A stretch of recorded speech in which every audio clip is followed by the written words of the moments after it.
함께 사도신경으로 신앙 고백하시겠습니다. 나는 전능하신 아버지 하나님 천지의 창조주를 믿습니다. 나는 그의 유일하신 아들 우리 주 예수 그리스도를 믿습니다.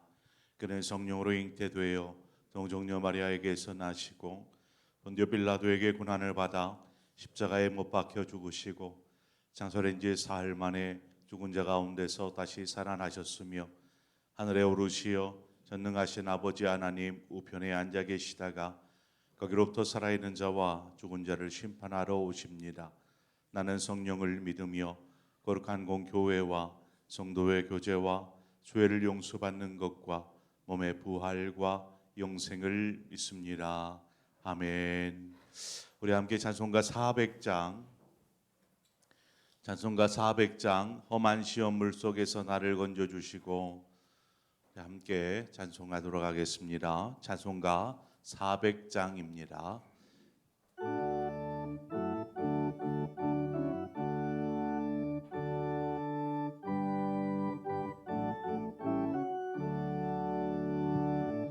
험한 시험 물속에서 나를 건져주시고 노한 풍랑 지나도록 나를 숨겨주소서. 주여 나를 돌보시사 보에 품어주시고 험한 풍파 지나도록 나를 숨겨주소서. 권세 능력 무한하사 모든 시험 이기고 풍랑까지 다스리는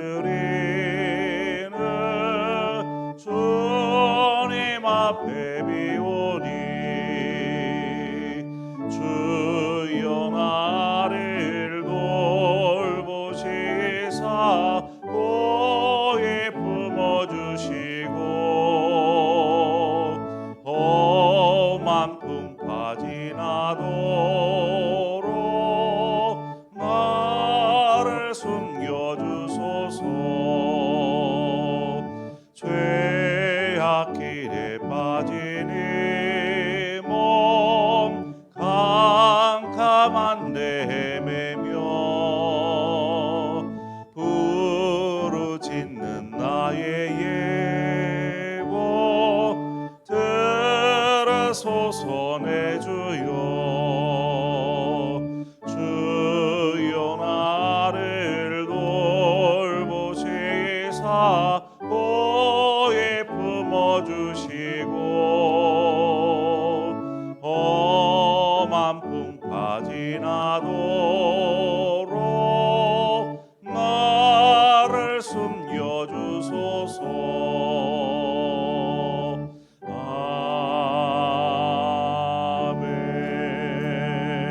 아멘.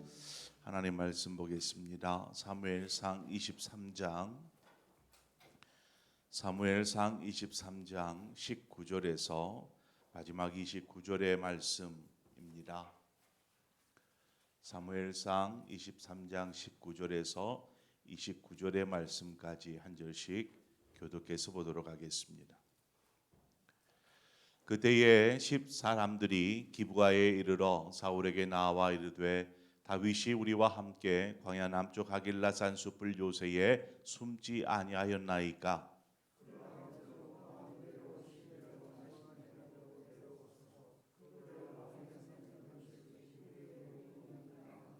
사울이 이르되 너희가 나를 긍휼히 여겼으니 여호와께 복받기를 원하노라.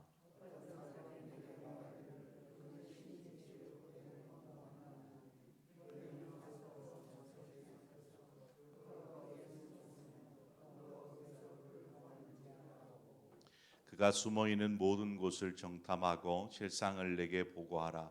내가 너희와 함께 가리니 그가 이 땅에 있으면 유다 몇 천 명 중에서라도 그를 찾아내리라 하더라.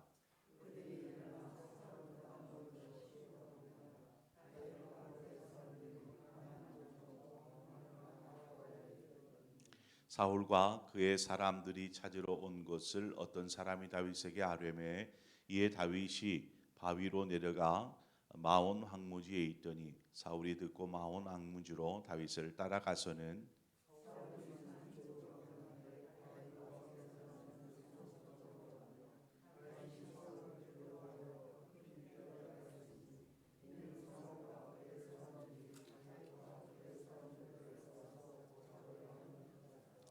전령이 사울에게 와서 이르되 급히 오소서 블레셋 사람들이 땅을 침노하나이다.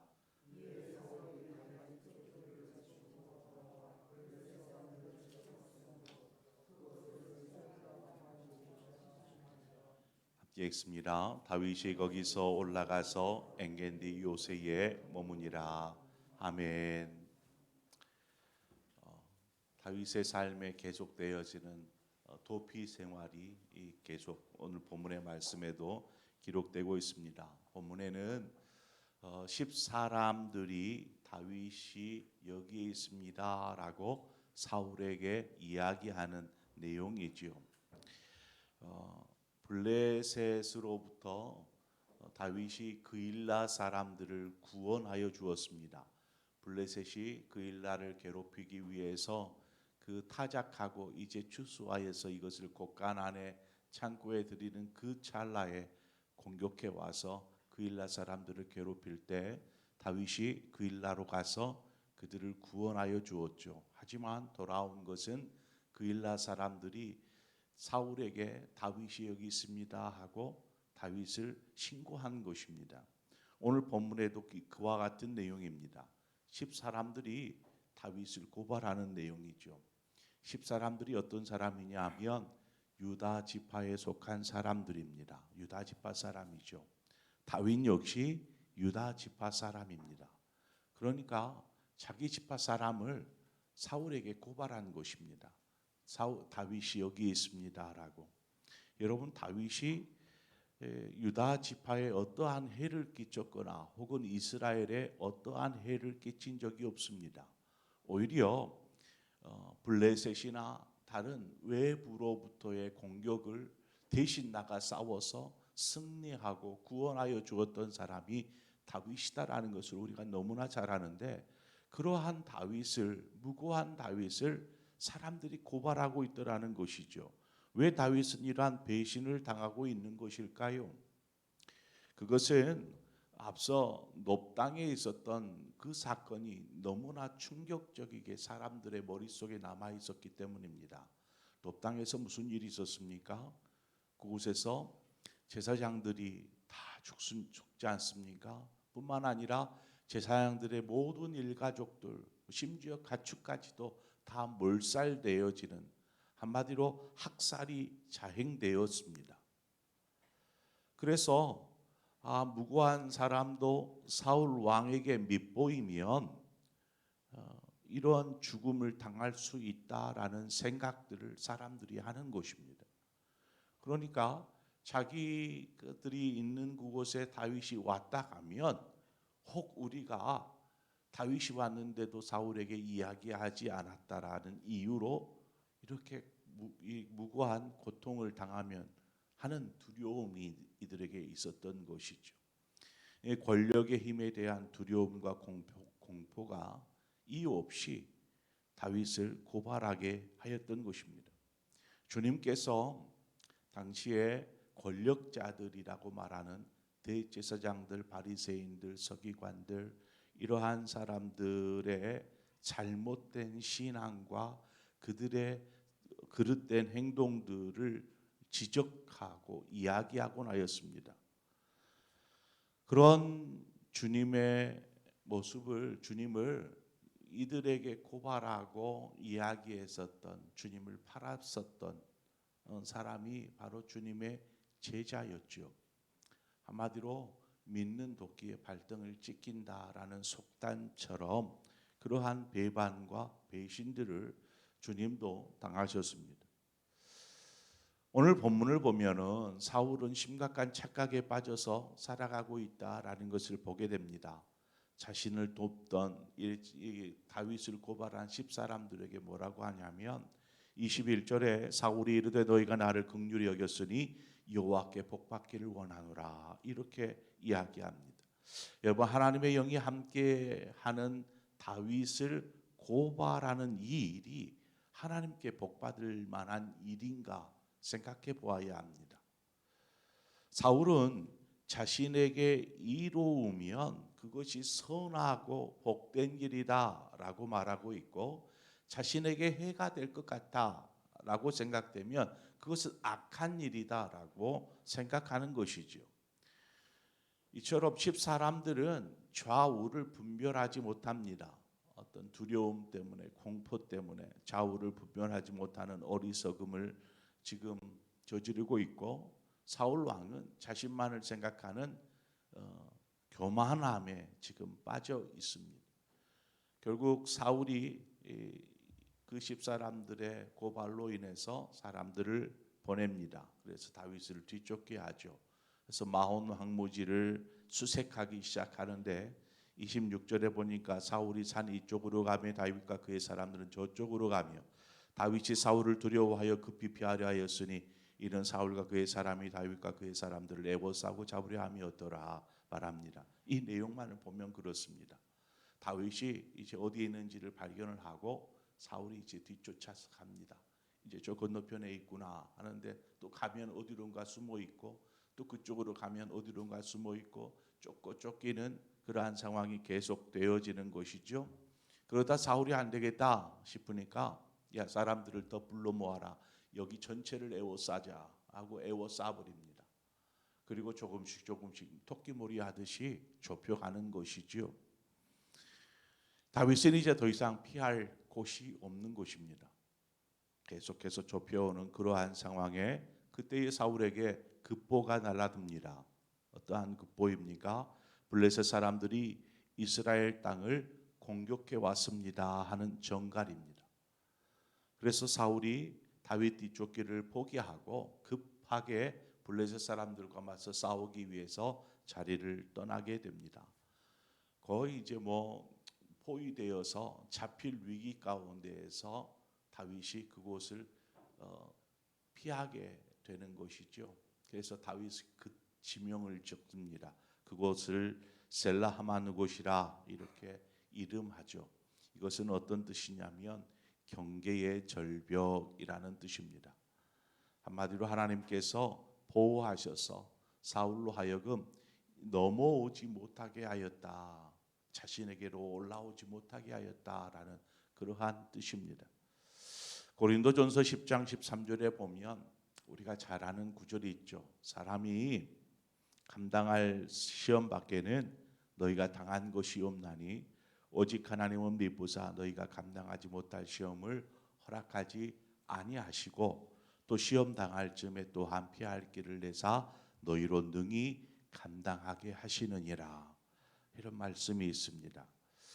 감당할 만한 시험이다, 감당할 시험이다라는 말은 무슨 말이냐면 누구나 겪는 시험이다라는 것입니다. 시험은 누구나 겪는 것입니다. 그런데 사람들은 고난이나 혹은 시험을 겪게 되면 마음 가운데 어떤 생각을 합니까? 왜 나만 이러한 일을 겪지? 왜 나만 이러한 고난을, 이러한 일을 겪는 건가라는 생각들을 하게 됩니다. 고난과 시험은 누구에게나 찾아옵니다. 그런데 문제는 이 고난과 시험이 결코 즐겁게 평안하게 찾아오지 않더라는 것이죠. 이 고난과 시험이 찾아오면 때로는 고통스럽고 때로는 슬프고 힘겨운 시간들을 보내게 됩니다. 하지만 감당할 만한 시험이라는 말은 바꿔 말하면 견딜 수 있는 시험 혹은 이겨낼 수 있는 시험이라고 할 수 있습니다. 우리에게 어떤 고난의 그림자가 드리워지면 그렇습니다. 앞이 캄캄하게 보일지라도 우리는 믿음의 힘으로 이 고난을 이겨낼 수 있다라는 것입니다. 그것이 하나님이 우리에게 말씀하여 주시는 것입니다.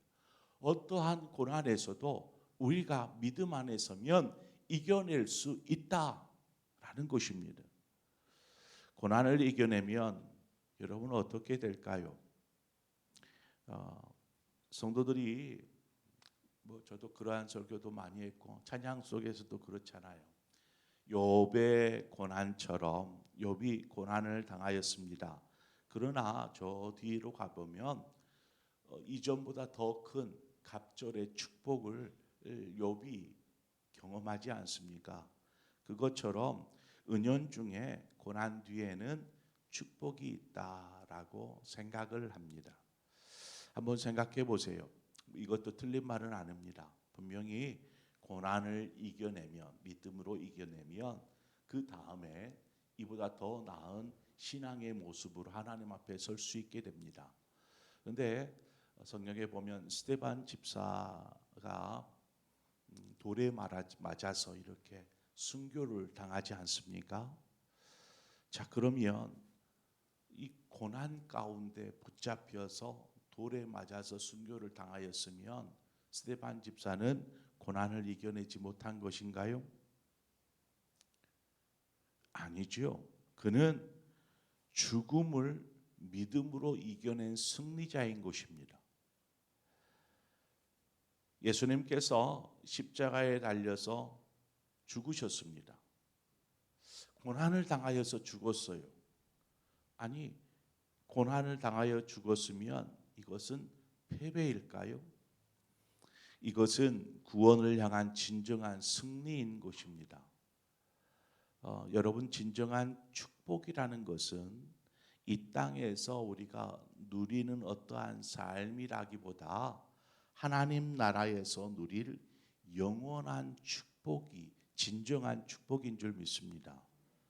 우리가 누릴 것이 바로 그것입니다. 그래서 사도 바울이 뭐라고 얘기를 하냐면 디모데후서 4장 7절 말씀에 나는 선한 싸움을 싸우고 나의 달려갈 길을 마치고 믿음을 지켰으니. 그러나 어떠한 상황에서도 어떠한 사울이 얼마나 많은 고난을 당했습니까? 고린도후서 13장에 보면 그가 당했던 11장인 그가 당했던 고난, 그 고초들 얼마나 많았는지 모릅니다. 하지만 그럴 때마다 믿음을 지켰다라는 것입니다. 믿음으로 그 고난을 이겨내었다라는 것입니다. 그랬더니 뭐랍니까? 이제 후로는 나를 위하여 의의 면류관이 예비되었으므로. 사도 바울이 기대하고 바라는 것은 무엇입니까? 하나님 앞에 섰을 때에 하나님께서 나를 위해서 의의 면류관을 씌워주실 것을 기대하는 것입니다. 이것이 고난을 믿음으로 이겨내는 사람의 신앙이고 모습인 것이죠. 우리가 믿음으로 고난을 이긴다는 것은 고난 뒤에 있을 어떤 이 땅의 축복을 생각하는 것이 아닙니다. 우리의 삶이 영원한 축복으로 이어지도록 믿음으로 살겠다라는 의미가 바로 그 의미입니다. 다윗이 지금 당장 하나님께서 어떤 축복을 주시려고 이러한 고난과 시련을 겪게 하실까? 이러한 생각하는 것이 아닙니다. 지금 당장 어떠한 일이 벌어질지 모르는 그러한 상황에서 하나님, 내가 이것을 이겨내면 하나님께서 어떤 축복을, 어떤 일들을 행하실까요? 하는 기대함이 아닙니다. 오로지 지금 이 순간순간들을 믿음으로 채워가는 것이죠. 믿음으로. 그래서 이렇게 믿음으로 순간순간을 채워감으로 자신의 삶을 통해서 하나님의 뜻이 이루어지기를 바라고 기도하는 것입니다. 하나님께서 여러분의 삶을 눈물로 채울 수도 있습니다. 정말 힘든 시련과 고난과 어떤 이러한 것들로 인해 눈물로 하루하루를 채워갈 수도 있을지 모릅니다. 그러나 여러분, 믿음으로 서십시오. 믿음으로. 고난 앞에 우리가 흘리는 눈물은 슬프기 때문에, 고통스러워서가 아니라 모든 것이 하나님의 뜻대로 되기를 원하는 믿음의 눈물이 되어야 하는 것입니다. 하나님께서 뭐라고 말씀하십니까? 주님께서 우리에게 가르쳐 주신 기도를 보면 뭐라고 합니까? 하늘에서 뜻이 하늘에서 이룬 것 같이 땅에서도 이루어지게 하옵소서. 이것이 주님이 우리에게 가르치신 기도였습니다. 하나님, 제가 고난을 겪더라도 혹은 시험을 당하더라도 하나님의 뜻이 온전히 우리의 삶을 통해서 이루어지기를 원합니다. 고난 가운데 있을 때 그 믿음을 가지고 그 고난의 순간을 눈물로 채워가는 것이죠. 하지만 그 눈물은 슬픔과 고통과 아픔의 눈물이라기보다는 믿음으로 이때를 이겨내겠다라는 의지의 눈물인 것입니다. 그렇게 믿음으로 나아갈 때에 우리의 삶에 또 우리가 영원한 진정한 축복인 그 의의 면류관의 축복이 있는 줄 믿습니다. 그래서 고통 후에 비온 뒤에 땅이 굳는다고 그런 말도 분명히 있어요. 이러한 것도 있지만 우리가 바라봐야 될 것은 바로 영원한 하나님의 나라에 이르렀을 때에 우리가 영원히 누리게 될 축복과 어찌 이 땅에서 잠깐 누릴 축복과 비교가 될 수 있겠습니까? 그러므로 장차 우리에게 있을 영광과 좋기 비교할 수 없도다. 사울의 고백처럼 우리의 삶이 바로 이 영원한 하나님의 나라를 꿈꾸며 오늘이 어떤 슬픔이 있든지 어떤 즐거움이 있든지 하나님의 뜻이 우리의 삶을 통해 이루어지게 하여 주옵소서. 이러한 믿음의 삶을 사시는 저와 여러분의 모든 삶이 되어지기를 주님의 이름으로 축원을 드립니다. 기도하겠습니다. 하나님 아버지, 오늘 말씀을 통해서 고난 가운데 계속되어지는 그러한 힘겨운 시간들을 보내고 있는 다윗의 삶을 우리가 또한 보게 됩니다. 얼마나 힘들었을까, 얼마나 슬프고 고통스럽고 눈물을 흘렸을까 싶지만 그가 결단코 그러한 상황에서 좌절하거나 원망하거나 주저앉지 아니하고 오직 믿음 안에 설 때에 하나님께서 그에게 피할 길들을 여시고 또 그의 삶을 인도하여 주시듯이 하나님, 우리의 삶에 어떠한 일을 당할지라도 우리가 하나님을 신뢰하고 의뢰하며 나아가게 하시되 오직 우리의 삶을 통해서 하나님의 뜻이 온전히 이루어지기를 원하는 그 믿음의 사람으로 서게 하여 주시옵소서. 그 믿음으로 설 때 우리를 가로막을 어떠한 시험도 어떠한 고난도 우리에게는 고난이 되지 않을 줄 믿습니다. 오히려 이것이 우리를 영원한 축복에 이르게 하는 의의 면류관의 축복이 되어질 줄 믿습니다. 이 믿음을 가지고 오늘을 살게 하여 주시되 오늘의 삶을 통해서 하나님의 뜻이 우리의 삶을 통해서 이루어지게 하여 주옵소서. 겸손히 믿음으로 기도하는 또 그렇게 구하는 우리 모두의 삶이 될 수 있도록 인도하시고 축복하여 주시옵소서. 예수님의 이름으로 기도합니다. 아멘. 이 시간 우리 함께 한 마음으로 말씀을 생각하면서 하나님께서 나에게 하신 말씀이라면 그 말씀 붙잡고 우리가 함께 기도하며 나아가기를 원합니다. 더불어서 우리 세계 열방을 향하여서 또 선교사님들을 위해서 우리 교회가 돕고 있는 또 기도하고 있는 여러 선교지와 교회들을 위해서 함께 한 마음으로 기도하고 또 여러분 각자의 기도의 점을 기도하시다 자 이렇게 돌아가시겠습니다. 함께 기도하겠습니다. 좋으신 하나님 아버지, 이 새벽에 우리를 불러주시고 인도하여 주셔서 감사합니다. 하나님께서 우리의 삶을 친히 인도하사 하나님 오늘에 이르게 하신 것을 감사합니다. 뒤돌아보면 모든 것이 하나님의 은혜요 또 인도하심이었고